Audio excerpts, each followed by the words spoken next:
I just moved into a new house. There is something strange in the basement.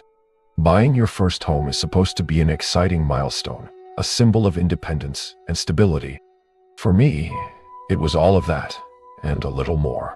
I'd found a sprawling two-story house in a quiet rural town, nestled at the end of a cul-de-sac surrounded by dense woods. The price? Almost suspiciously cheap. Needs a bit of TLC, the real estate agent had said, giving me a practiced smile.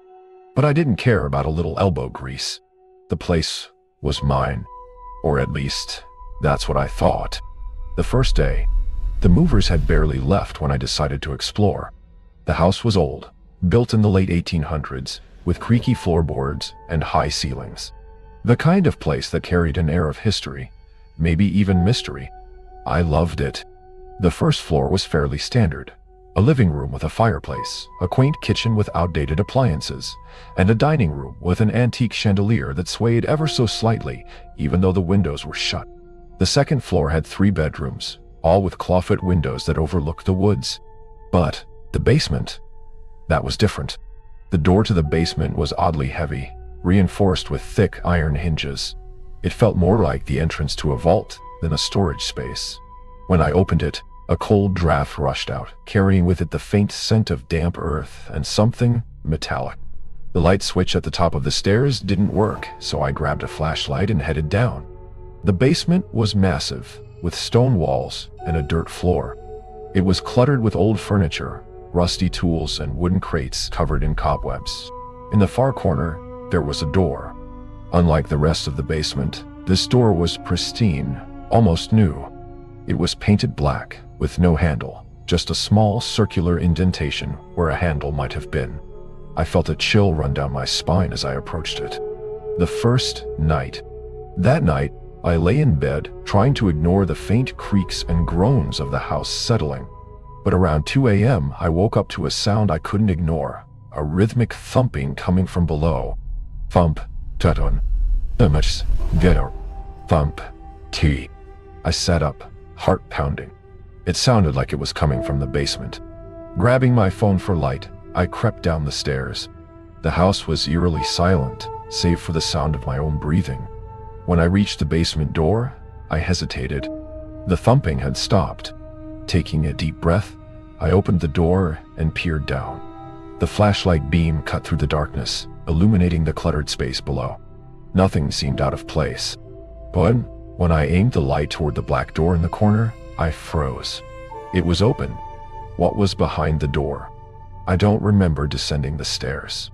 One moment I was standing at the top, and the next I was in front of the open door. The space beyond it wasn't part of the basement. It was a tunnel, carved out of dirt and rock, sloping downward into darkness. The air inside was frigid, and the metallic scent was stronger here, mixed with something sour and faintly rotten. "Hello?" I called, my voice trembling.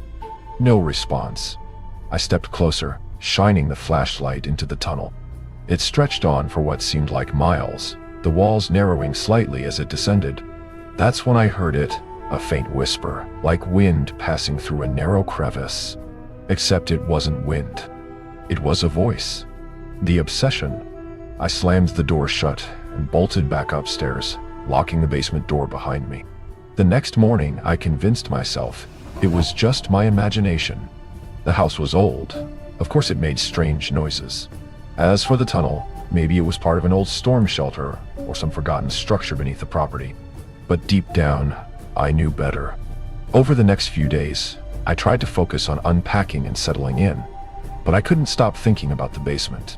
I'd find myself standing at the top of the stairs, staring at the door, my hand on the knob, before shaking myself out of it. The whispers started again too, not just at night, but during the day, faint, barely audible, like someone murmuring just out of earshot. The history of the house. Desperate for answers, I went to the local library to research the house's history. What I found only deepened my unease. The house had been built by a man named Elias Granger in 1873. He'd been a reclusive figure, rumored to dabble in the occult. Over the years, several families had lived there, but none stayed for long. The most chilling discovery came from a newspaper article dated 1927. It described the disappearance of a family, the Carsons, who had moved into the house just months before. No bodies were ever found, but neighbors reported hearing strange noises coming from the property in the weeks leading up to their disappearance. The descent. That night, I couldn't resist any longer. Armed with a crowbar, a flashlight, and a sense of dread, I went back into the basement. The black door was closed, but as I approached, it swung open on its own, revealing the tunnel. This time, I stepped inside. The walls of the tunnel were etched with symbols, intricate, spiraling designs that seemed to glow faintly in the flashlight's beam. The whispers grew louder as I descended, resolving into words I couldn't understand. After what felt like hours, I reached the end of the tunnel. There, in a small circular chamber, stood an altar made of black stone. On the altar was a book, ancient and weathered, its cover marked with the same symbols that lined the tunnel walls. I shouldn't have touched it, but I did. The Awakening. The moment my fingers brushed the book, the whispers stopped. The air grew heavy, and a deep, resonant hum filled the chamber. Then, a voice spoke, not a whisper, but a booming, otherworldly presence that echoed in my mind. "You have come. The pact is sealed." I stumbled back, dropping the book. The symbols on the walls flared to life, casting the chamber in an eerie, pulsating light. The last thing I remember is the ground shaking beneath me, and a feeling of being pulled, no, dragged, into the altar. Aftermath. I woke up in my bed, the morning sun streaming through the window. At first, I thought it had all been a nightmare, but when I went to the basement, the black door was gone. The tunnel was gone. Everything was gone. But the whispers remain. They follow me everywhere now, soft, insistent, growing louder with each passing day. I don't know what I unleashed in that basement, but I know it's not finished with me. And I know it won't stop until it has what it wants. Whatever that is.